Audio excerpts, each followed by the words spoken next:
Samuel clung tightly to the wooden plank as the icy waves tossed him back and forth, salt water stinging his eyes and the cold numbing his body. Around him, cries for help echoed before being swallowed by the raging sea. He could barely keep his head above water as debris from the capsized boat drifted past him.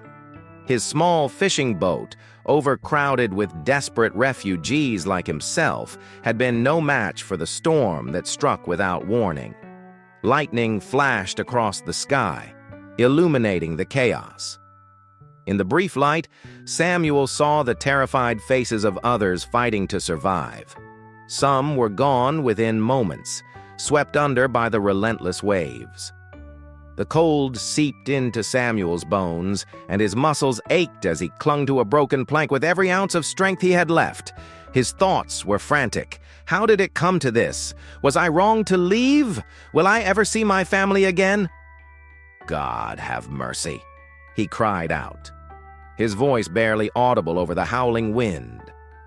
The storm showed no sign of relenting. Hours passed, and Samuel felt his strength waning.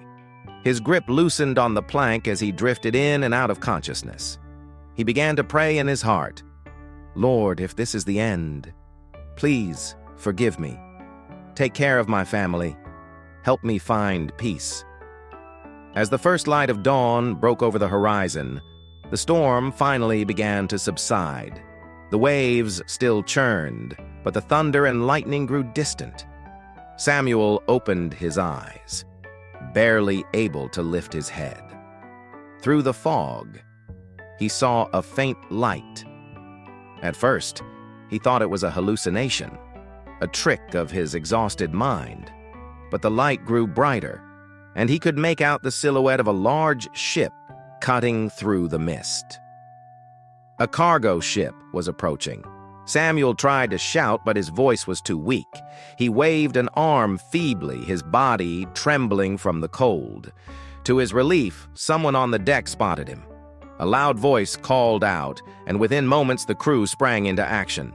A rope ladder was thrown down, and 2 crew members climbed into a lifeboat to reach him. "Hold on, young man! We've got you!" one of them shouted.